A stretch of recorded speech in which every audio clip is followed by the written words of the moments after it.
एक जगह ज्ञानियों की सभा लगी थी, बड़े बड़े ज्ञानी थे और सब आपस में वाद विवाद कर रहे थे। मैं कहा ना, जब ज्ञान आचरण में न उतरे तो विवाद का कारण बन जाता है। तो वे लोग आपस में शास्त्रार्थ कर रहे थे, वाद विवाद कर रहे थे, तभी सदगुरु कबीर पहुंच गए वहां। और सदगुरु कबीर वहां जाकर क्या कहते हैं, है कोई गुरु ज्ञानी जगत उलटी वेद बूझे। वो अपनी बात शुरू, है कोई गुरु ज्ञानी जगत उलटी वेद बूझे, पानी में पावक जरे अंधही आंख न सूझे। ये सदगुरु कबीर की उलटवासी है। सब कुछ सुनने में उल्टा लगेगा, ये तो उल्टी बात है, पर इसका अर्थ बड़ा सीधा है। साहब ने कहा, है कोई गुरु ज्ञानी जगत उलटी वेद बूझे, पानी में पावक बरे अंधही आंख न सूझे। गाय तो नाहर खायो हरिन खायो चीता, काग लंगर फांद के बटेर बाज जीता। मूस तो मंजारी खायो श्यार खायो स्वाना, आदि को उदेश जाने तासु बेसवाना। एक ही दादुर खायो पांच ही भुवंगा, कहीं कबीर पुकारी के है दो एक संगा। अब इसकी पंक्तियां इतनी उल्टी है, समझ में तो कम ही आई होगी। साहब सभा में पहुंचे, कहे कोई गुरु ज्ञानी है यहाँ, कोई विवेकवान है, कोई श्रेष्ठ ज्ञानी है, कोई विचारवान है, कोई विवेकी है। लोगों ने कहा क्या हुआ? साहब ने कहा, जगत उलटी वेद बूझे। कहा वेद को समझना है, ज्ञान को समझना है, लेकिन ऐसे नहीं समझ पाओगे। ज्ञान को समझने के लिए जगत से थोड़ा उलटना पड़ेगा, विपरीत होना पड़ेगा। जगत संसार की मानसिकता लेकर आप ज्ञान को नहीं बूझ सकते। वेद को समझना हो तो सांसारिक दृष्टि का त्याग करना पड़ेगा। जो मानसिक हमारी मानसिकता है, जिसमें संसार भरा हुआ है, साहब कहते हैं उस मानसिकता का त्याग करना पड़ेगा। अभी जो हमारी दृष्टि बहिर्मुख है, उस दृष्टि को अंतर्मुख करना पड़ेगा। और जब हम अंतर्मुख होंगे तब वेद समझ में आएगा, तो ज्ञान समझ में आएगा। और जब तक अंतर्मुख नहीं होते हैं, जब तक हम बाहर अपनी दृष्टि रखे हुए हैं, जब तक हम जगत में भ्रमित हो रहे हैं, मायावी संसार में जब तक हमारा चित्त, हमारी चेतना उलझ रही है, तब तक हम सत्य को, ज्ञान को समझ नहीं पाएंगे। साहब ने कहा, और यदि आप जगत से विपरीत नहीं हो पाए, अगर आप जगत की ही धारा में बहते रहे, तो ज्ञान कभी समझ में नहीं आएगा, क्योंकि जगत ही जगत दिखेगा। जैसे आप समुद्र किनारे जाते हैं, तो समुद्र के तरफ आप मुख करके खड़े हो जाइए, तो आगे आपको विशालतम समुद्र नजर आता है, कहीं थल नजर नहीं आता, सिवाय जल के कुछ नजर ही नहीं आता। लेकिन तभी आप अपनी पीठ समुद्र की तरफ कर दीजिए और मुख थल जमीन की तरफ कर दीजिए, फिर आपको सिर्फ जल, थल ही थल नजर आता है, वहां कोई समुद्र नजर नहीं आता। जब तक हम अपनी दृष्टि संसार की ओर कर रखें, जब तक हम अपना मुख माया की ओर कर रखे हैं, तब तक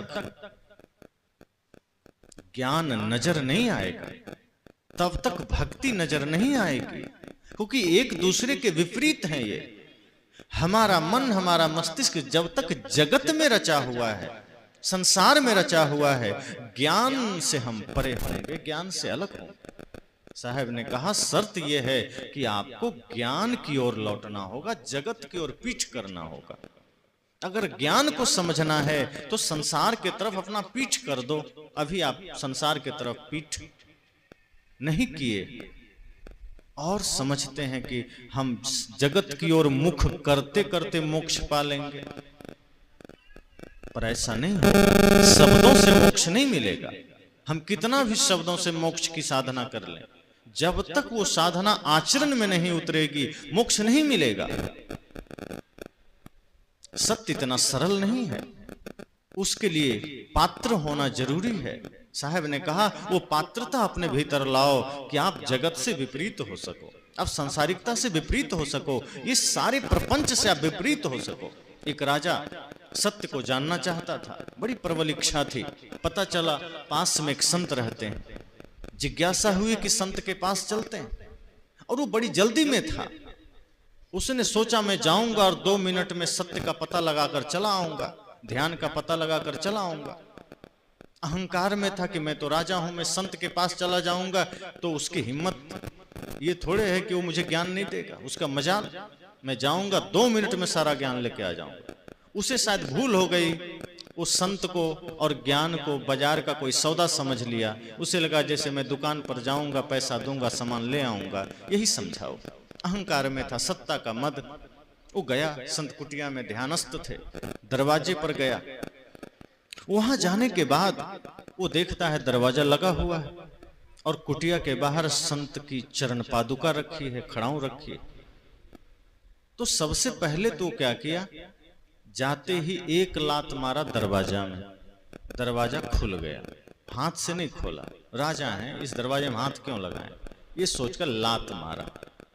संत की आंख खुली, संत ने देखा कोई राजशाही पोशाक में कोई व्यक्ति सामने खड़ा है। समझ गए ये इस देश, इस राज्य का राजा होगा। तभी वो राजा देखता है सामने खड़ाऊ रखी है, तो हाथ से नहीं हटाया। जैसे फुटबॉल में पैर मारते हैं वैसे खड़ाऊ में इधर से पैर मारा, इधर से उड़ ठोकर लग के उधर चली गई और अंदर घुसा और कहा संत जी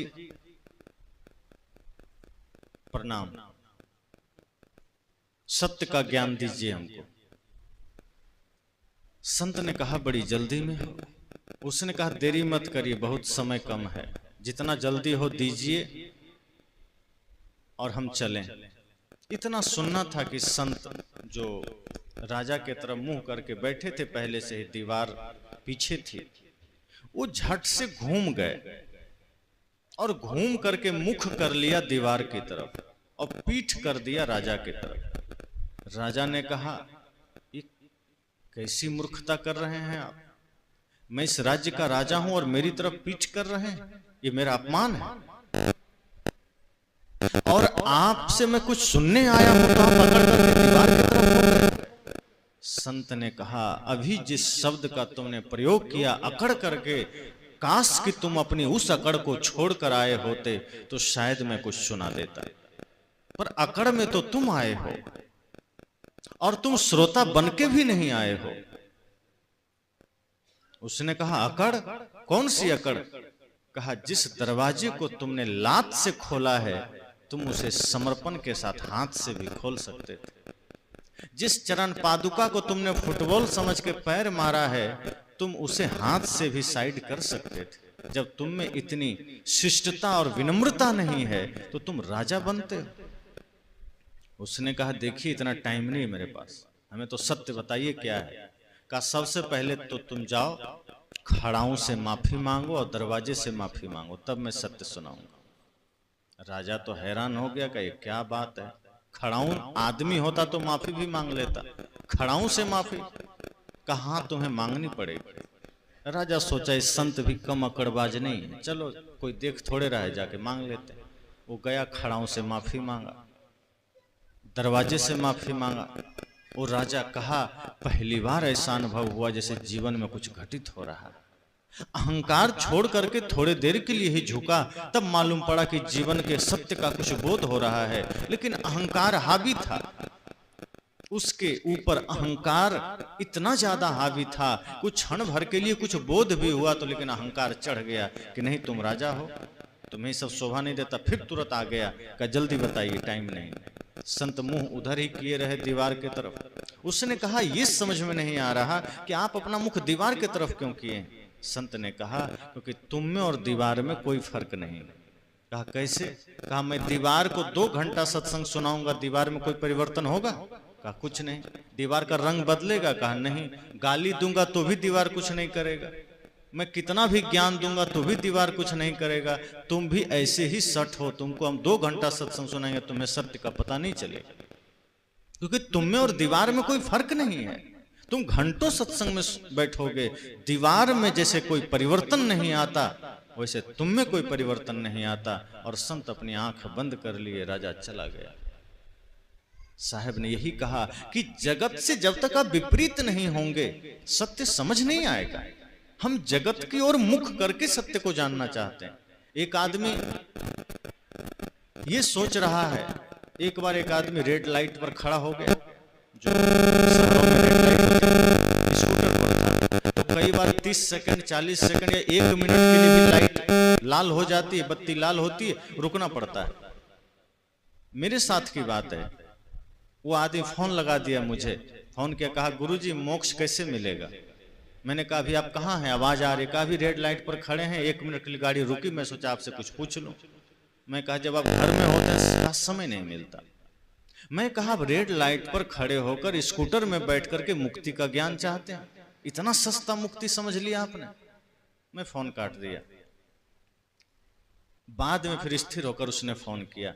मैंने कहा जिस सत्य को, जिस मोक्ष को हमारे संतों ने गिरी कंदरा गुफा में बैठकर पाया था, संतों के सानिध्य में पाया था, तप के द्वारा पाया था, ध्यान के द्वारा पाया था, आप उसे स्कूटर पर बैठे हुए, एयर कंडीशन रूम में डनलप के गद्दे पर लेटे हुए, एयर कंडीशन गाड़ी में चलते हुए पाना चाहते हैं।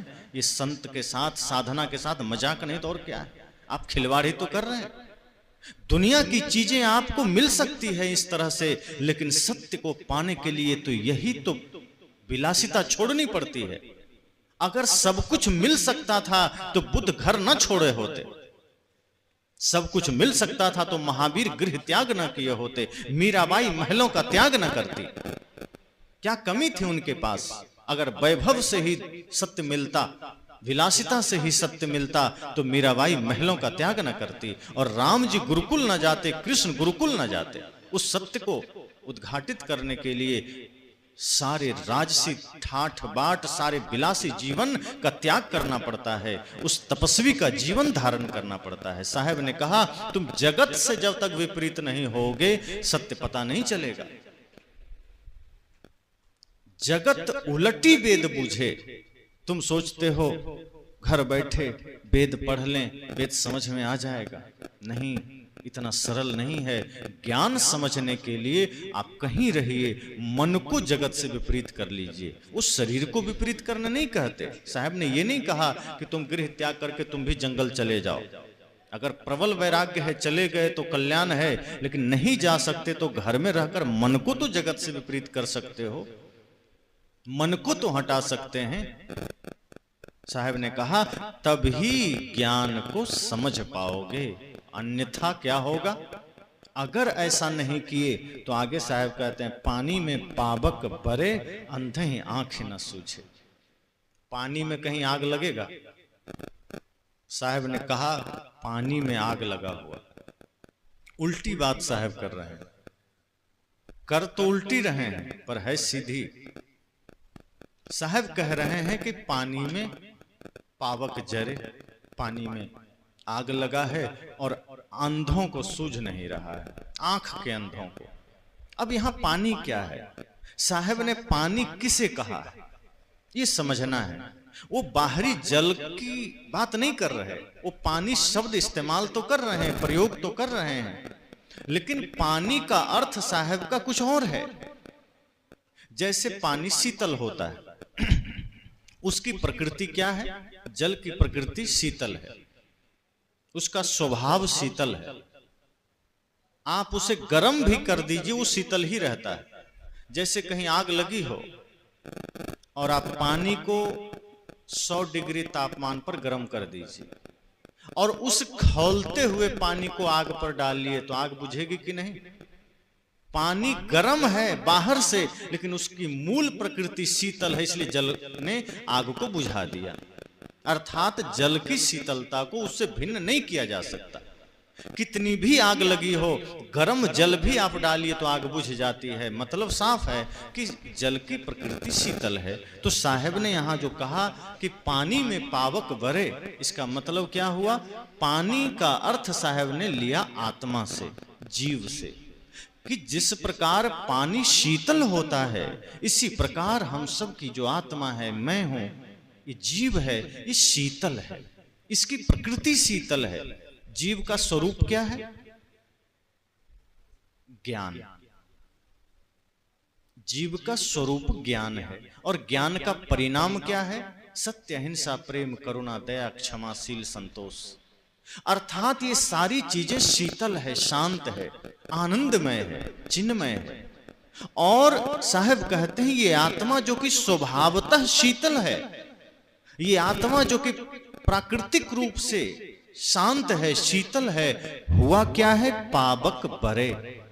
ये आत्मा है तो शीतल स्वभाव से, ये आत्मा है तो शांत स्वभाव से, लेकिन जगत में रचने पचने के कारण ये जो मन वहां से क्रोध की अग्नि जला रखा है, काम की अग्नि जला रखा है, ईर्ष्या द्वेष की अग्नि जला रखा है, और ये शीतल आत्मा उसी काम क्रोध लोभ मोह की अग्नि में जल रहा है तो शीतल, लेकिन इसमें क्रोध की अग्नि जल रही है, लोभ की अग्नि जल रही है।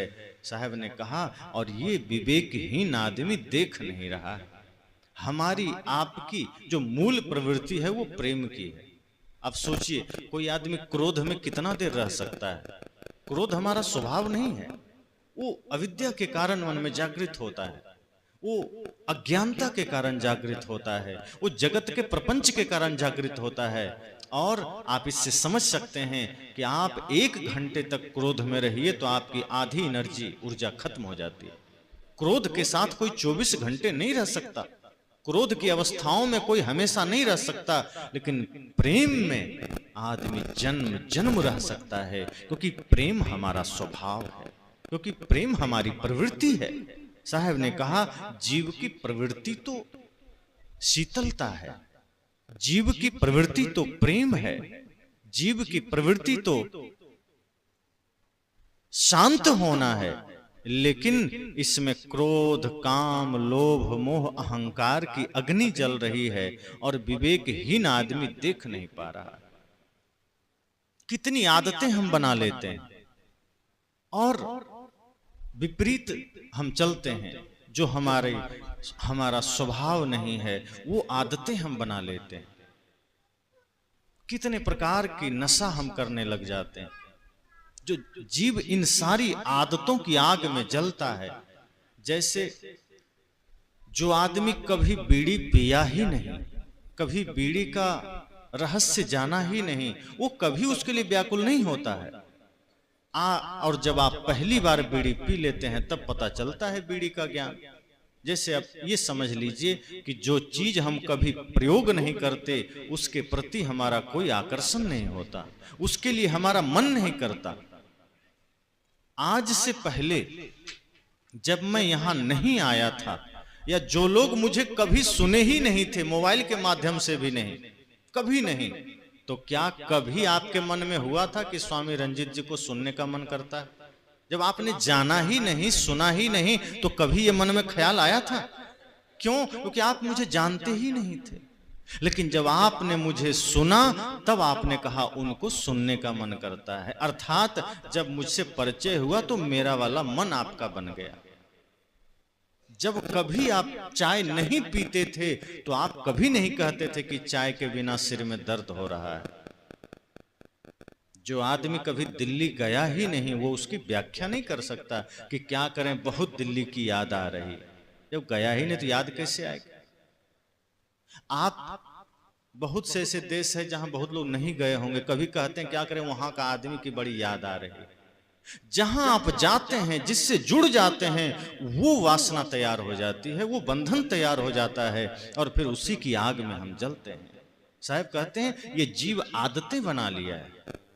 ये जो विकार हमारे चारों तरफ घेरा डाल रखा है, ये जो विकारों की सेना हमारे चारों तरफ खड़ी है, हम इसे अपना मित्र समझने लगे हैं, और जो सच में हमारा मित्र है, सत्य, अहिंसा, प्रेम, करुणा, इसको हमने दुश्मन समझ के साइड कर दिया। और इनके वजह से हमारे जीवन में बुरी आदतें आ गई है। बीड़ी, गुटखा, सिगरेट, मांस, मदिरा, झूठ, छल, और इनकी आदतों की आग में हम सदा जल रहे हैं। ये जीव सदा जलता है और हम इतने कमजोर हैं कि हम उसके आगे नतमस्तक हो रहे हैं। हम उसके आगे धाराशायी हो रहे हैं, हम कमजोर बन रहे हैं। जैसे अभी कुछ दिन पहले तक पाकिस्तान भारत से कमजोर है कि नहीं, लेकिन वो भारत को कितना क्षति पहुंचाता था, वही आंख दिखाता था, भारत घबराता था। पहले वही चढ़ा हुआ रहता था और अब डरा हुआ रहता है। अब वो अपने आप को बचाने में लगा हुआ है। पहले वो चिल्लाता था कश्मीर हमारा है, अब वो कहता है नहीं नहीं पाकिस्तान हमारा है, बस इतने बचा लें ठीक। मतलब अब भारत अपनी शक्ति को पहचान गया, अब जान गया, ये अपने आप को जान गया। और जब हम अपनी शक्ति को पहचान जाते हैं तब फिर कोई हम पर हावी नहीं होता। जब हम अपनी शक्ति को नहीं पहचानते हैं तो कमजोर भी चढ़ बैठता है। आगे साहब ने कहा है गाय तो नाहर खायो, गाय मतलब गाय, और नाहर का अर्थ यहां है शेर, सिंह। तो जगत में प्रत्यक्ष तो ये देखा जाता है कि शेर गाय को खा लेता है, लेकिन साहब कह रहे हैं नहीं, गाय ने ही शेर को खा लिया है। अब ये कहीं होगा, होता है ऐसा? गाय शेर को खाएगी? पर साहब क्यों ऐसा कह रहे हैं? गाय है कमजोर पक्ष, शेर के आगे वो कमजोर है और शेर है मजबूत। अक्सर शेर हावी होता है गाय पर, शेर ही खा जाता है। पर साहब कह रहे हैं नहीं भाई, यहां तो सब उल्टा हो गया है।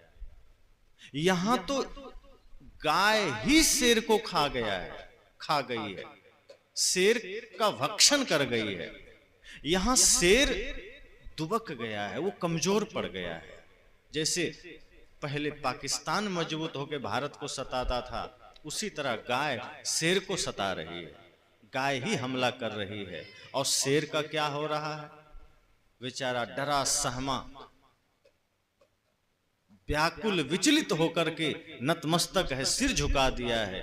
वो अपनी शक्ति पहचान ही नहीं रहा है।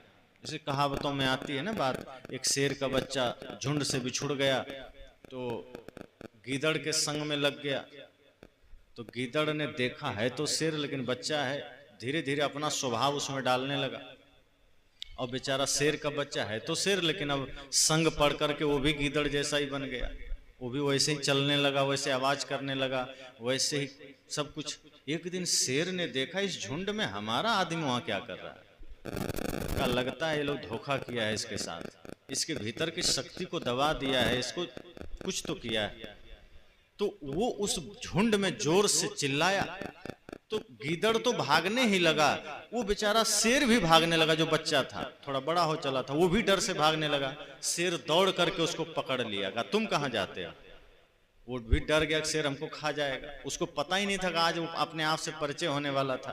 तो शेर के भेड़िया गीदड़ के साथ साथ शेर भी भागने लगा, लेकिन जो बड़ा शेर था उसने उसको दबोच लिया। कहा तुम भाग क्यों रहे हो? कहा आप खा जाएंगे इसलिए हम भी भाग रहे हैं। कहा तुमको क्यों खाएंगे, तुम और हमें कोई अंतर थोड़े। कहा नहीं हम तो गीदड़ हैं। कहा नहीं, गीदड़ को तो जान रहे हो ना चेहरा कैसा है। उसको पकड़ के ले गया कुआं में, दिखाएगा देखो चेहरा। वो देखता है तो जैसा वो है वैसा हम है। कहा तुम वही हो जो मैं हूं, मैं वही हूं जो तुम हो, हम दोनों में कोई फर्क नहीं है। तुम संगत के कारण गीदड़ बन गए थे, सियार बन गए थे, हम तुम में कोई फर्क नहीं। और ये फिर दहाड़ा का तुम भी ऐसे आवाज निकालो, गीदड़ की तरह मत निकालो। फिर उसने अपने भीतर से वही शेर वाली आवाज निकाला। अब दूसरे दिन से वो गीदड़ समझ गया कि ये शेर जागृत हो गया है, फिर वो हावी हो गया।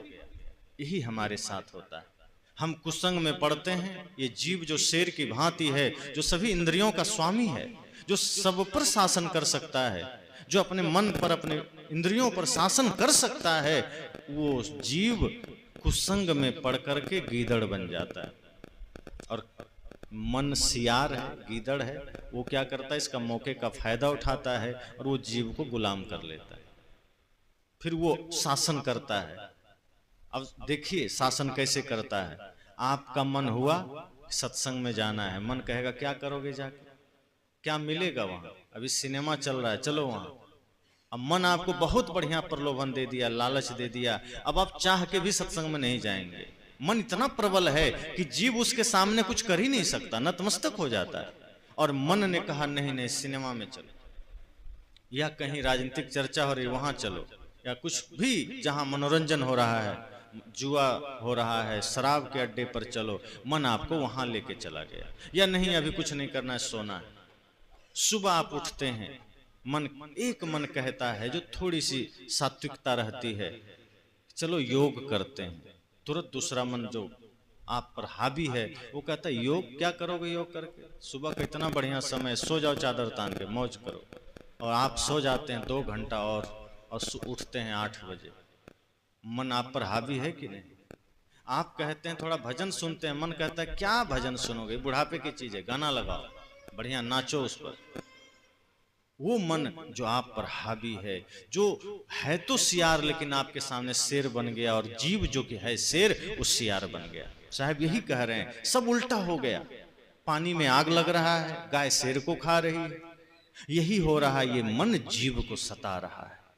और ये सब हो क्यों रहा है? थोड़ी सी चूक हमने कर दी कि हम जगत से थोड़ा अपने को हटा के ज्ञान समझे नहीं, हम गुरु के संग में नहीं गए, और गए तो वहां भी संसार को लेकर गए। सत्संग में बैठे तो भी मन में प्रपंच लेकर बैठे। यहाँ मन, यहाँ तन है, मन बाजार में है, घर में है, खेत में है, खलिहान में है। साहब ने कहा, और इतनी सी चूक के कारण कितना अनर्थ हो रहा है। तो कभी जीव को मन सता रहा है, तो कभी इंद्रियां सता रही है, तो कुछ से कुछ घटित हो रहा है। सारे कमजोर पक्ष आप पर हावी हो गए। इसलिए साहब कहते हैं कि मन को ध्यान के द्वारा अपने स्ववश कर लीजिए, अपने वश में कर लीजिए। अगर आप ध्यान का सहारा लेते हैं, सत्संग भक्ति का सहारा लेते हैं, तो निश्चय ही ये मन आपके वश में हो जाएगा, तो निश्चय ही आपका मन स्ववश हो जाएगा। और यदि इसका सहारा नहीं लिए, बैठ के चले गए, तो मन तो सिंह बना बैठा है। वो तो आपको कदम कदम पर ठोकर मारेगा, वो तो आपको सदैव बुरा की ओर ले जाएगा। एक बात और ध्यान दीजिएगा, ये मन अनादि काल से विषयों का ही अभ्यासी है, ये प्रपंच का अभ्यासी है, ये ध्यान का अभ्यासी नहीं है। इसलिए अगर आप अपने को थोड़ा भी छूट देंगे, अगर आपने अपने को थोड़ा सा भी ढीला छोड़ेंगे, तो ये मन आपको ध्यान में नहीं, आपको अनर्थ में ले जाएगा। आप ये मत सोचिए कि अगर हम थोड़ा सा ढीला हो जाएंगे तो ये हमको ध्यान में ले जाएगा। कभी भी मन आपको सत्संग में नहीं ले जाएगा।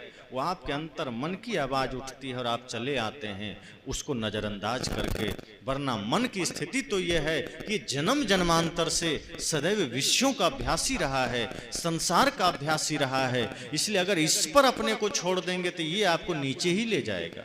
जैसे आप जमीन में पानी डालिए, बारिश हुई है तो पानी कहाँ जाके टिका? जहां गड्ढा है। जो भी पानी गिरता है सहज में गड्ढे में चला जाता है। आपने कभी मेहनत किया है पानी को गड्ढे में ले जाने के लिए? जिधर नीचा है, ढाल है, उधर के लिए आपने कभी कोई मेहनत प्रयास किया है कि पानी को नीचे ले जाना है? वो खुद चला जाता है। लेकिन उसी पानी को ऊपर ले जाना है तो आपको यंत्र लगाना पड़ता है, मोटर लगाना पड़ता है, तब वो पानी ऊपर जाता है। इसी तरह से मन को नीचे ले जाना हो, आपको कुछ नहीं करना है, बस थोड़ा सा बेहोशी आ जाए मन में, थोड़ा सा होश खो जाए, थोड़ी सी चेतना हम अपने आप पर से हटा लें, मन का नियंत्रण हटा लें, वो मन स्वाभाविक आपको गलत में लेके चला जाएगा। अब एक चीज सोचिए, आपके क्षेत्र ही नहीं पूरी दुनिया में कहीं चोरी सिखाने वाला विद्यालय खुला है? क्रोध करने वाला विद्यालय, गाली देने वाला विद्यालय, हत्या करने वाला विद्यालय? आदमी सीख जाता है। और विद्यालय किस चीज का है? तो यहाँ संस्कार सिखाए जाते हैं, यहाँ भजन सिखाए जाते हैं, यहाँ संगीत सिखाए जाते हैं, यहाँ ध्यान सिखाए जाते हैं। सारे सद्गुण सत्कर्मों के विद्यालय हैं, केंद्र हैं। उसमें जीव जा रहा है, सीख रहा है, फिर भी नहीं उतर रहा है। आज चोरी नहीं सिखा रहे हैं, उसमें नंबर 1 बन जाता है। क्रोध करना नहीं सिखा रहे हैं, क्रोध हम सीख जाते हैं। किसी बच्चे को आपने कभी गाली सिखाया है कि बेटा चलो अब सब कुछ सीख लिया, अब 2 घंटा बैठो, थोड़ा गाली भी सीख लो, क्या पता किसी को देना पड़ जाए? कभी ऐसा हुआ कि किताब में लिख के दिया कि चलो आज 10 गाली याद करो, फिर कल और देंगे? वो कहाँ से सीख लिया? अब भजन लिख के देते हैं, कविता लिख के देते हैं, याद करो, और वो याद नहीं कर पाता, सिर खुजलाता है। गाली आप कहते हैं बेटा कभी गाली मत देना, और वो गाली धारा प्रवाह देता है, रिपीट भी नहीं करता, घंटों भर गाली देता रहेगा। भजन सुनाने का ये सिर में खुजली शुरू हो जाती है, लेकिन गाली देना हो तो बिना रिपीट किए गाली दे जा रहा है, दिए जा रहा है। पता नहीं स्टॉक कहां से आ गया, कहां सीखा है, किधर से आ गया। इसलिए कहते हैं गलत चीजें सीखी नहीं जाती, उससे कहीं से आपको ट्रेनिंग नहीं लेना पड़ता। मन को थोड़ा सा ढीला करेंगे, वो वहां का अभ्यासी है, वो खुद चला जाएगा। अब गलत मार्ग में एक बार मन चला गया तो लौटना बड़ा कठिन है। आदमी कब चोर बन जाता है खुद उसे पता नहीं चलता, आदमी कब हत्यारा बन जाता है खुद पता नहीं चलता। बस वो थोड़ा सा असावधान होता है और वो गलत रास्ते पर चला जाता है। वो थोड़ा सा असावधान हुआ और बुराई के रास्ते पर चलते चला जाता है। उसने कभी प्रयास थोड़े किया है, उसने लक्ष्य थोड़े बनाया है। कितने भी बच्चे बैठे हैं जो चोर हो भी गए हैं, जो डाकू हो भी गए हैं, उसको पूछिए कि क्या तुमने बचपन में सपना देखा था कि नहीं मुझे तो बड़ा होकर डाकू बनना। बच्चे सपना देखते हैं, पायलट बनना है, डॉक्टर बनना है, इंजीनियर बनना है, देशभक्त बनना है, सैनिक बनना है या संत बनना है। चोर डाकू बनना है ये सपना तो कोई नहीं देखता। वो बन कैसे गया? और उसका कोई कोर्स भी नहीं है कि चलो 2 साल का कोर्स है करके बढ़िया वहां से डिग्री ले आया कि बहुत अच्छा चोर बन गया, इंटरव्यू दे के बन गया। ऐसा नहीं है।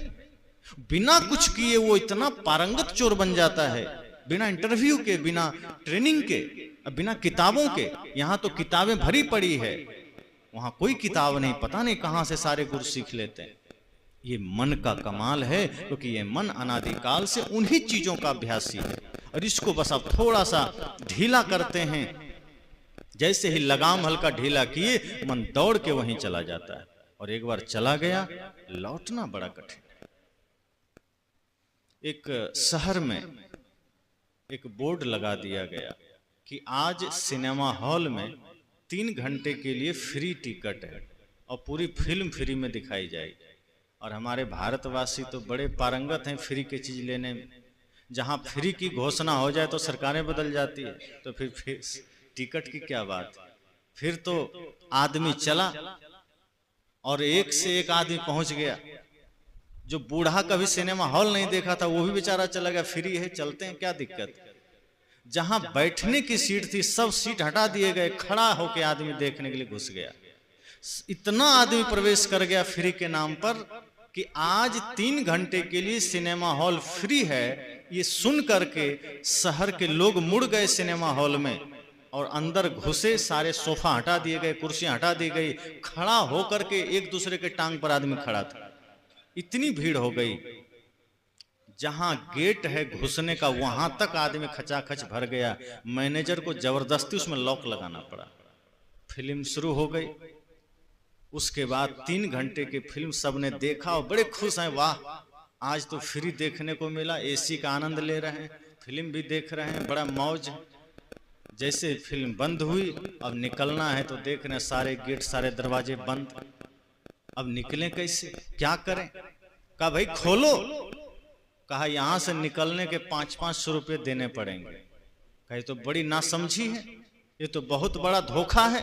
तुमने तो कहा था कि सिनेमा हॉल में फिल्म देखना फ्री है, यहाँ आना फ्री है। कहा तो ध्यान दो, आना फ्री था, जाना नहीं। मैंने ये तो नहीं कहा कि यहाँ से जाना भी फ्री, मैंने तो ये बोला था कि इसमें आना फ्री है, देखना फ्री है। ये तुमने फ्री में देखा, मैंने ये तो नहीं लिखा कि जाना भी फ्री है। मैं तो सिर्फ जाने का पैसा ले रहा हूँ, आने का थोड़े लिया था। अब यहाँ से जाना चाहते हो 500-500 रुपये जमा करो। सबने कहा तो ठगा लिए भाई, ठगी हो गई, ठगा गए। 100 रुपये का टिकट था, दे के देख लेते, कोई दिक्कत नहीं। वो एक्स्ट्रा 400 देने पड़ गए।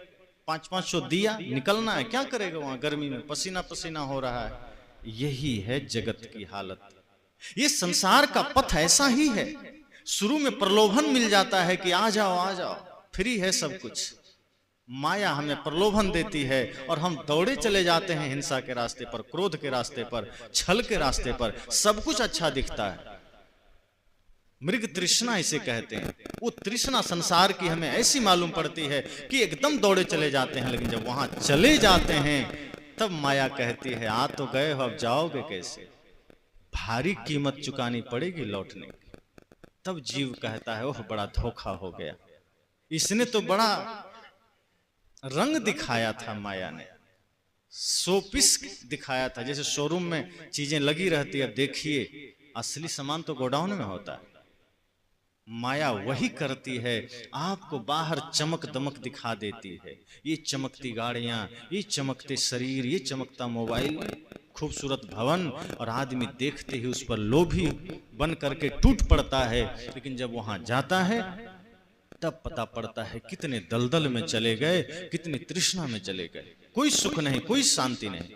साहब ने कहा यही हो रहा है जब आप ज्ञान को नहीं समझते हैं, जगत से विपरीत होके, तो सब कुछ उल्टा होता है, सब कुछ विपरीत होता है। और साहब क्या कहते हैं, गाय तो नाहर खायो, हरिन खायो चीता।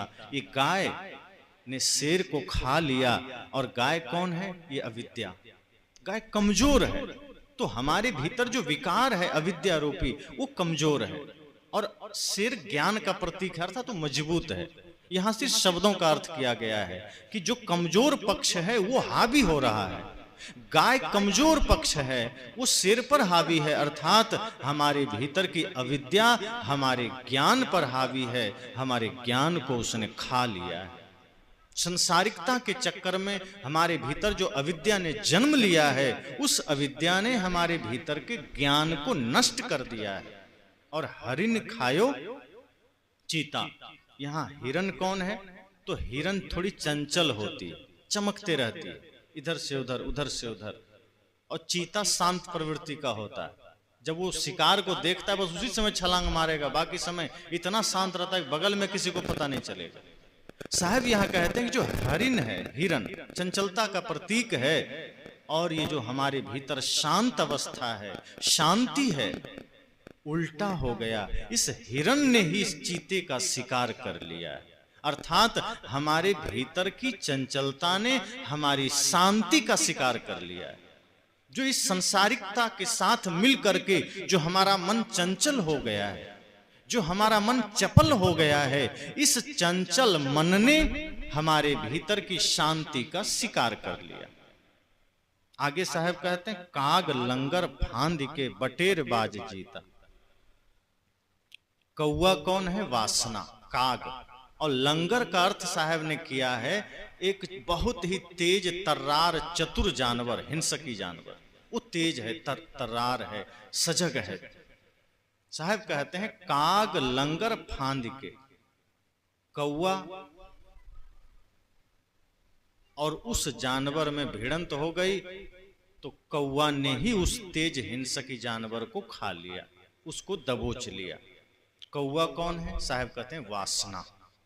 हमारे भीतर जो वासना है वही कौवा है, और उसने क्या किया, लंगर को, अर्थात हमारे भीतर जो विवेक है, प्रेम है, सत्य है, ये जो तेज है, ये जो शक्तिशाली है, ये कमजोर बन गया, और हमारे भीतर की वासना ने इस विवेक को ही दबा दिया। अब सोचिए, जहां वासना हो वहां विवेक मर जाता है। महाभारत में क्या हुआ, धृतराष्ट्र का विवेक मर गया, वो अंधा था। बड़ी वैज्ञानिकता है इसमें। धृतराष्ट्र प्राकृतिक रूप से अंधा है, और उसका विवेक मर गया है, और उसके वजह से उसने पुत्र मोह में सारे अनैतिक कर्म कर डाले। इसको हमारे संतों ने इस रूप में प्रस्तुत किया है कि ये मान लीजिए कि आपके भीतर भी एक महाभारत है, हर व्यक्ति के भीतर एक महाभारत है। और धृतराष्ट्र कौन है हमारे भीतर, जो वासना है हमारे अंदर, वो धृतराष्ट्र है। क्योंकि धृतराष्ट्र भी अंधा है और वासना भी अंधी होती है, वो अपना पराया कुछ नहीं देखती, रिश्ते नाते कुछ नहीं देखती। इसलिए साहब कहते हैं ये वासना रूपी धृतराष्ट्र हम सबके भीतर भी बैठा है। और दुर्योधन कौन है हमारे आपके भीतर, ये हमारा अहंकार ही दुर्योधन है। और ये शकुनी कौन है हमारे भीतर? संत कहते हैं हम सब के भीतर जो कपट है वही शकुनी है। और दुशासन कौन है हमारे भीतर? जो दुराचार है, व्यभिचार, वो दुशासन है। तो अंधी व विकृत वासना रूपी धृतराष्ट्र, अहंकार रूपी दुर्योधन, दुराचार रूपी दुशासन, कपट रूपी शकुनी और कुंठा रूपी कर्ण। चूंकि हमारी बुद्धि कुंठित हो गई है, जैसे कर्ण की बुद्धि कुंठित हो गई, सब सामर्थ्य था, ज्ञान था, लेकिन बुद्धि इतनी कुंठित हो गई कि दुर्योधन से बाहर निकल ही नहीं पाया। हम भी दलदल में फंसे होते हैं, कीचड़ में अज्ञानता के, और हम वहां से बाहर निकल नहीं पाते। तो कुंठा का कर्ण, कपट की शकुनी, दुराचार का दुशासन, वासना का धृतराष्ट्र, अहंकार का दुर्योधन, ये सारी कौरवी सेना हमारे भीतर है। और कृष्ण रूपी सद्गुरु कहते हैं जीव रूपी अर्जुन से कि अर्जुन, जो ये तुम दुराचार को, कुंठा को, कपट को, वासना को, अहंकार को अपना प्रियजन मान रहे हो, जो तुम इसे अपना भाई बंधु कह रहे हो, सच तो यह है कि ये तुम्हारा असली दुश्मन है। सद्गुरु अर्जुन रूपी जिज्ञासु से कहते हैं तुम अपना ज्ञान का अस्त्र उठाओ, तुम अपना ज्ञान रूपी बाण उठाओ, वैराग्य का बाण उठाओ, और इसे अपना ना समझो, क्योंकि इसके वजह से तुम्हारे भीतर की शांति रूपी पांचाली निष्कासित, वो पीड़ित है। अगर तुम चाहते हो कि तुम्हारे भीतर की शांति पुनः स्थापित हो, तो तुम्हें इन सारे विकारों की सेना का वध करना पड़ेगा, जिसे तुम अपना समझ रहे हो। सत्य तो यह है कि तुम्हारा कोई अपना नहीं है। जिस अहंकार को, जिस विकार को, जिस दुराचार को, जिस वासना को तुम अपना समझ रहे हो, ये तुम्हारा अपना नहीं है, यही तुम्हें बर्बाद कर रहा है। इसलिए सारे मोह का त्याग करो और अपना ज्ञान रूपी बाण से इन सब का संहार करो।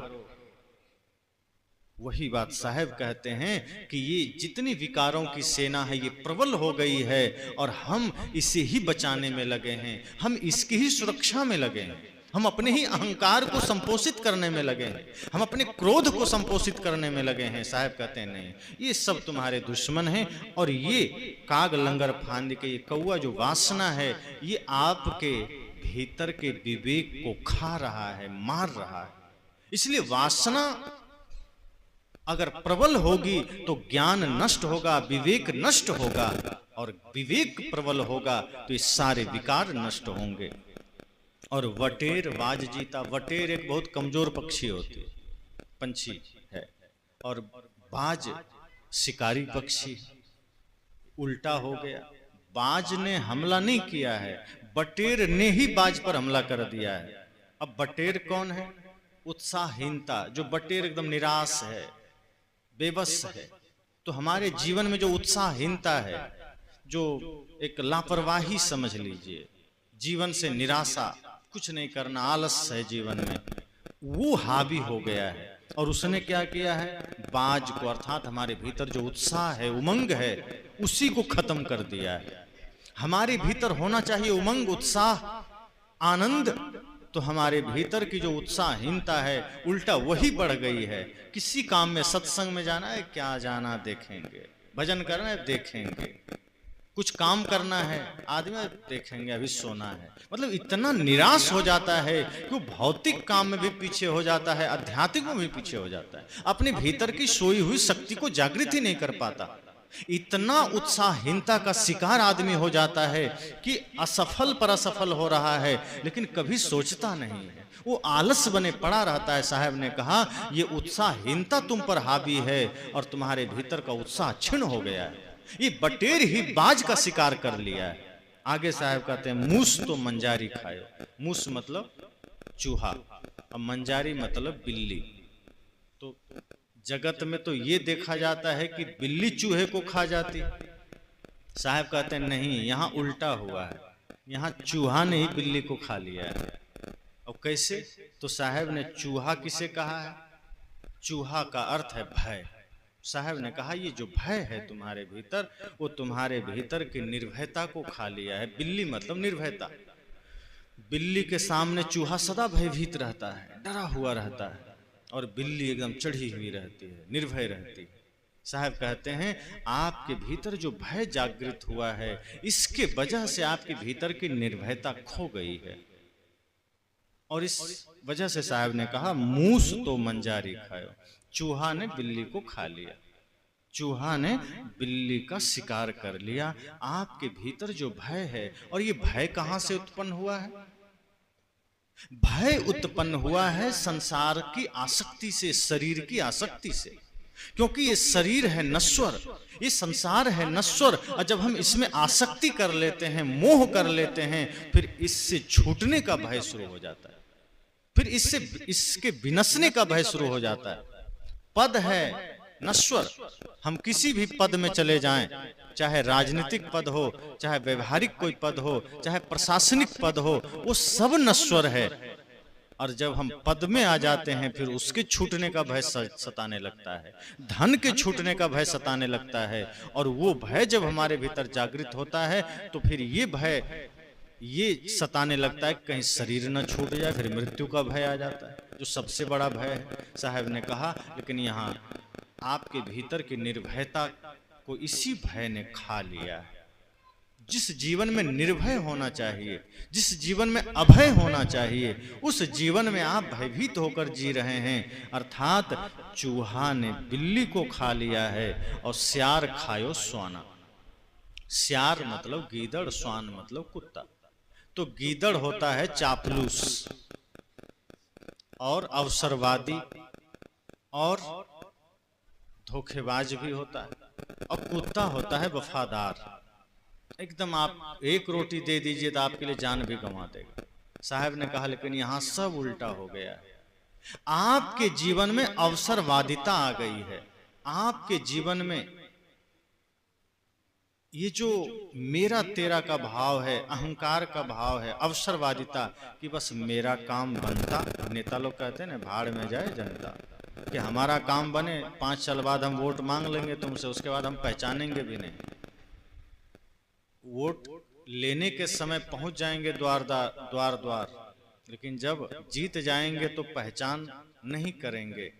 बहुत कम नेता हैं जो सदा एक रस रहते हैं। यहाँ साहब कहते हैं कि ये गीदड़ जो अवसरवादी है, सियार जो अवसरवादी है, जो चापलूस है, वो आपके जीवन में हावी हो गया। और जो वफादारी है, जो स्वामी भक्ति है, अर्थात जो भक्ति हमारे जीवन में राष्ट्र के प्रति, समाज के प्रति जो जिम्मेदारी है, वो खत्म हो गई। आज एक पिता होने की जिम्मेदारी निभा रहा है, एक माँ होने की जिम्मेदारी निभा रही है, एक पुत्र होने का जिम्मेदारी निभा रहा है? नहीं निभा रहे। एक पिता होने की जिम्मेदारी तभी निभा सकता है जब अपने बच्चों को शिक्षित करने के साथ साथ संस्कारी भी बनाए। एक पिता अपने पिता होने की जिम्मेदारी, कर्तव्य तभी निभा सकता है जब अपने बेटे को राष्ट्रभक्त भी बनाए, जब अपने बेटे को मातृ पितृ गुरु भक्त भी बनाए। अगर आप नहीं बना रहे हैं तो आपके भीतर वो अवसरवादिता ने जन्म ले लिया है, वो जिम्मेदारी खो गई है, वो कर्तव्य परायणता खो गया है। साहब ने कहा आज इंसान के भीतर वही तो हो रहा है। आज आदमी के भीतर की जिम्मेदारी चली गई है, समाज के प्रति, परिवार के प्रति, रिश्तों के प्रति। आज हर कोई अपनी जिम्मेदारी भूल गया है, हर कोई अपने अपनी जिम्मेदारी से भाग गया है। इसलिए आज इसकी बाढ़ सी आ गई है कि शिक्षा में क्रांति तो आई, लेकिन वो शिक्षा किसी काम की नहीं जो राष्ट्र के काम ना आ सके, जो संस्कारों से परे हो। वो शिक्षा जिसमें संस्कार नहीं, वो शिक्षा जिसमें देश के लिए प्यार नहीं, वो शिक्षा जिसमें माता पिता गुरु का सत्कार नहीं। संत कहते हैं वो शिक्षा फिर 2 कौड़ी की भी नहीं है। और फिर आपके बच्चे चाहे जितना अंग्रेजी सीख जाए, जितना वो MA PhD कर जाएं, समझना वो किसी काम का नहीं। शिक्षा तो वही सार्थक है जो इंसान को इंसान बना दे।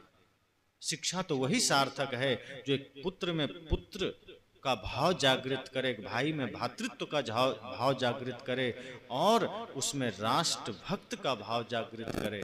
ये शिक्षा जरूरी है। तो साहब ने कहा कि मूस तो मंजारी खायो, स्यार खायो सोना। ये स्यार गीदड़ वाली स्थिति हमारी हो गई। जो एक जिम्मेदारी होनी चाहिए, हम इससे भाग गए। हमारा विवेक, हमारी सोचने समझने की शक्ति सब चली गई। और इसका कारण क्या है कि हम जगत में ज्यादा ही घुल मिल गए। हमने क्षणिक चीजों को ही अपना साधन बना लिया, हमने मंजिल समझ लिया। हम ये भूल गए कि यहां से हमको एक दिन चल देना है। कल हमने कहा था ना कि यहां हम सब मेहमान हैं, अतिथि। कब जाना हो जाए कोई नहीं जानता। इस संसार, यह संसार सराय मुसाफिर 2 दिन रहने आया है। गृह संपत्ति में तू मत भूले, ये सपना की माया है। ये संसार तो सराय है, मुसाफिर खाना है। हम सब आए हैं, कब चल देना हो कोई पता है। स्टेशन में मुसाफिर खाने में आप कुछ देर विश्राम करते हैं, क्या सोच के, बस ट्रेन आएगा चल देंगे। यहाँ भी काल की गाड़ी आएगी और सवार होके चल देना होगा। ये घर ऐसे रह जाएगा, जमीन ऐसे रह जाएगी, रिश्ते ऐसे रह जाएंगे, ये शरीर भी ऐसे रह जाएगा। जो शरीर इतना खूबसूरत मालूम पड़ता है वो भी मिट्टी में चला जाए। साहब कहते हैं इसलिए अपनी जिम्मेदारी को समझिए कि हमें मृत्यु के आने से पहले अपने जीवन को सजा लेना है, व्यवस्थित कर लेना है। जीवन को सजाने का साधन यही ज्ञान है, सत्संग है, विवेक है, और यही हमारा खो गया है। तो साहब आगे कहते हैं कि इस तरह से हमारे जीवन में बहुत से समस्याएं आ गई है, जगत में घुलने के चलते, उसमें मिलने के चक्कर में। हमारा मन उसमें रचा पचा है, इसलिए सब कुछ उल्टा हो गया है। मन जो कि गुलाम होना था वो मालिक बन गया है, जीव जिसे मालिक होना था वो गुलाम बन गया है। हम जो चाहते हैं मन उस पर हावी हो गया है। हम सत्संग करना चाहते हैं, मन नाटक करना चाहता है। हम पूजा करना चाहते हैं, मन हमें दूसरे जगह लेके चला जाता है, जुआ के अड्डे पर लेके चला गया। भीतर से आवाज आती है लेकिन मन उस आवाज को दबा देता है। आप सब अनुभव कीजिएगा कई बार आप नहीं चाहते हैं गलत करना, लेकिन आपसे गलती हो जाती है, मन आपसे करवा लेता है, क्योंकि वो ताकतवर बन गया है और उसे शक्ति आप ही से मिल रही है। अपने आप में उसकी कोई शक्ति नहीं है। जैसे ये चंद्रमा सूर्य से प्रकाश लेके आपको दे रहा है, इसका अपना कोई प्रकाश नहीं है। इसी तरह ये मन जो हावी हुआ है, ये हम जीव से ही शक्ति ले रहा है, इसी से ऊर्जा ले रहा है और इसी पर प्रहार भी कर रहा है। इसलिए साहब आगे कहते हैं, आदि को उद्देश्य जाने तासु वेशवाना। आदि का उद्देश्य क्या है? आदि मतलब मूल, जड़, मूल है आत्मा। अब इसका उद्देश्य मतलब उपदेश जाने बिना तासु वेशवाना, तो फिर सिर्फ वेशभूषा रह गया है, बाना बाहर से हो गया है, भीतर वो मूल उद्देश्य नहीं, भीतर वो मूल ज्ञान नहीं है। बाहर से हम वेश बना लिए, बाहर से वेशभूषा बना लिए, अब तिलक लगा लिए, चादर ओढ़ लिए, अब भीतर मूल में ज्ञान नहीं, भीतर करुणा नहीं, तो प्रवृत्ति क्या होगी? जैसे अभी पहला दिन से ही यहाँ एक बिल्ली बांध दी जाती और रोज सत्संग सुनती बिल्ली, और कल के दिन हम उसके गले में एक ठो माला डाल देते और तिलक लगा देते, जाओ आज से तुम भक्त हो गई, और छोड़ देते, तो क्या वो चूहा खाना छोड़ देती? यहाँ से छूटते ही खोजती कहाँ चूहा है। वेश तो उसका हो जाता साधु का, माला भी होता, हो सकता है कोई आदमी कहता रे बाप रे बिल्ली भी दासी बन गई है, ये भी संत बन गई, लेकिन उसके मूल प्रवृत्ति में क्या है? कहीं भी चूहा मिल जाए बस कटक लेना है। बगुला क्या करता है? एक टांग पर खड़ा होकर के आंख एकदम धीरा थोड़े से खोलता है और नजर गड़ाए रहता है। उसको देख करके बुद्ध को भी शर्म आ जाएगी कि सबसे ज्यादा ध्यानी है, हम तो कम ही ध्यान करते हैं, तो एक टांग पर खड़ा होकर कर रहा है। लेकिन थोड़ी देर और प्रतीक्षा करिए तो पता चलता है मछली पर ध्यान था, जैसे ही मछली कूदी टप से मुंह में ले ली। बाहर के वेश है, अब मूल में ज्ञान नहीं है, तो बगुला वाला हाल होगा या बिल्ली वाला होगा कि आप माला गले में तो डाल सकते हैं, उसकी प्रवृत्ति में तो कुछ नहीं कर सकते, उसके संस्कार में तो कुछ नहीं कर सकते। प्रकृति ने उससे मूल रूप में मांसाहारी बनाया, वो जन्म से शाकाहारी नहीं है, वो जन्म से मांसाहारी है। अब जो जन्म से प्राकृतिक रूप से मांसाहारी है, उस पर आप कितना भी वेश चढ़ा दीजिए, उसके मूल में जो है वो निकल कर आएगा ही आएगा। साहब ने कहा, आदि को उद्देश्य जाने तासु वेशवाना। वेशवाना मतलब वेशभूषा। उसका जो वेशभूषा है वो सिर्फ बाहर से है, उपदेश भीतर नहीं है, मूल में नहीं है, उसको जाना ही नहीं है। इसी तरह जो शाकाहारी प्राणी है वो प्राकृतिक रूप से शाकाहारी है, और दोनों में कुछ अंतर भी है। जैसे आप सब अनुभव किए होंगे कि जितने मांसाहारी जीव हैं, जब वो जन्म लेते हैं तो जन्म लेने के काफी समय बाद, घंटों बाद उसकी आंखें खुलती, तुरंत नहीं खुलती। और जो मांसाहारी नहीं है, शाकाहारी है, उसका जब जन्म होता है तो आंख खोल करके ही जन्म लेता है, वो देखते हुए आता है। वो मांस खाने वाला जो भी जंतु है पहले से आंख बंद किया हुआ है, प्रकृति ने आंख बंद किया है, तुम जगत को मत देखो, तुम हिंसकी हो, वो पहले ही डरे हुए बाहर आता है। इसलिए जितने मांसाहारी जंतु हैं सब डरा हुआ है। तो एक तो उसकी आंखें बाद में खुलती हैं, ये अंतर हुआ, और जो शाकाहारी है वो आंखें खोल के जन्म लेता है। दूसरा अंतर क्या है, जितने भी मांसाहारी प्राणी हैं वो जीभ से पानी पीता है, देखिएगा वो लप लप करके पिएगा, और जो शाकाहारी है वो घूंट करके कंठ से पीता है। ये प्राकृतिक रूप से है, इसमें हम और आपने कुछ नहीं किया है, प्रकृति ने ही शाकाहारी बनाया है। लेकिन आदमी प्रकृति का त्याग करके विकृति में उतर के मांस खाने लगता है, जो कि प्रकृति ने हमारे लिए नहीं बनाया है। गाय को आप मांस दे दीजिए, मर जाएगी, नहीं छुएगी, प्रकृति ने उसे शाकाहारी बनाया है। लेकिन शेर को आप रोटी और घास दे दीजिए, वो मर जाएगा, नहीं खाएगा, क्योंकि प्रकृति ने उसे मांसाहारी बनाया है। और भेद भी है, जो शाकाहारी प्राणी है उसकी आंतें उसकी ऊंचाई से 5 गुना बड़ी होती, और जो मांसाहारी है उसकी आंतें छोटी होती ताकि मांस पच जाए।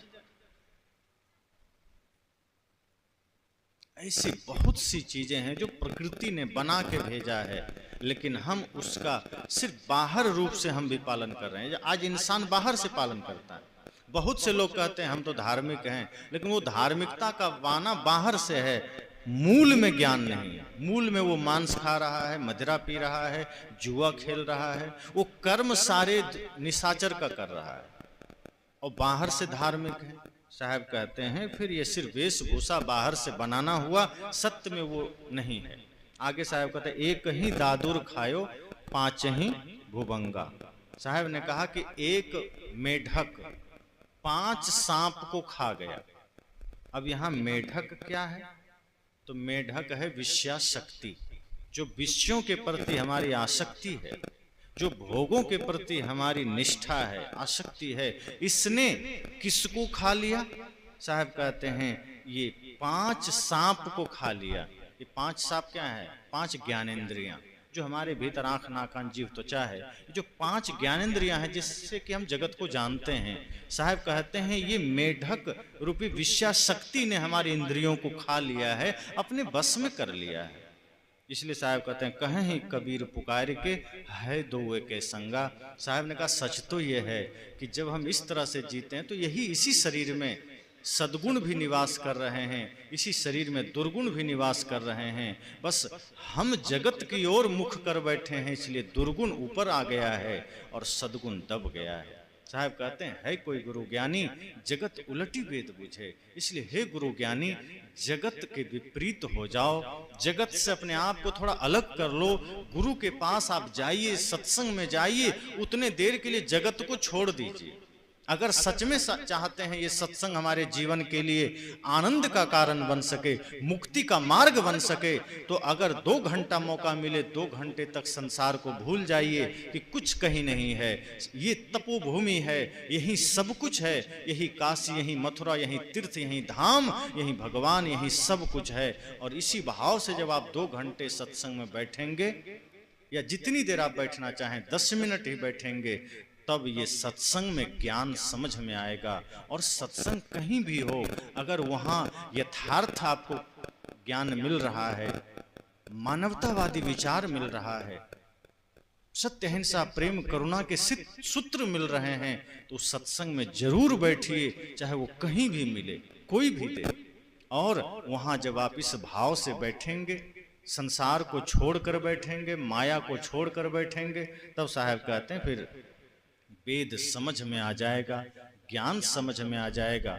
और जब ज्ञान समझ में आ जाएगा तो जो आपका कमजोर पक्ष है, जो कमजोर बन गया है, वो फिर सबल हो जाएगा। अर्थात फिर जीवन में सत्य प्रकट हो जाएगा, भक्ति प्रकट हो जाएगी, अहिंसा प्रकट हो जाएगी, प्रेम प्रकट हो जाएगा। और जिस जीवन में सत्य, अहिंसा, प्रेम, करुणा, भक्ति प्रकट हो, फिर वहाँ कभी किसी प्रकार की आसुरी छाया नहीं जाएगी, वहाँ कभी भी निगेटिविटी नहीं जाएगी, नकारात्मकता नहीं जाएगी। आप कई बार रास्ते में चलते हैं, नकारात्मकता का आभास होता है कि कुछ हमारे साथ घटित होने वाला है। जब आप सात्विक बुद्धि को लेकर के पवित्रता के साथ धर्म के पथ पर चलने को इच्छुक होते हैं, और जब आपके भीतर सद्गुणों का विकास होता है, तो कहीं भी आप चले जाएं, नकारात्मक शक्ति आपका कोई नुकसान नहीं कर सकती। ना आपको घर में, ना आपको मरघट में, ना बाजार में, ना खेत में, ना खलिहान में, आप सदैव जागृत होते हैं। और इसीलिए मैं ये मंगल कामना करता हूँ कि जगत से थोड़ा उलट करके ज्ञान को समझिए, संसार को छोड़ करके कुछ समय के लिए सत्य को समझिए, और अपने भीतर सदैव सकारात्मक शक्ति को संचय कीजिए। और ये सकारात्मक शक्ति प्रेम से आएगी, ये सकारात्मक शक्ति सत्य, अहिंसा, धर्म, भक्ति से आएगी। तो ये सब अपने जीवन में धारण कीजिए, निश्चय ही मनुष्य शरीर पाना सार्थक होगा। आज की कथा में इसी के साथ वाणी को विराम।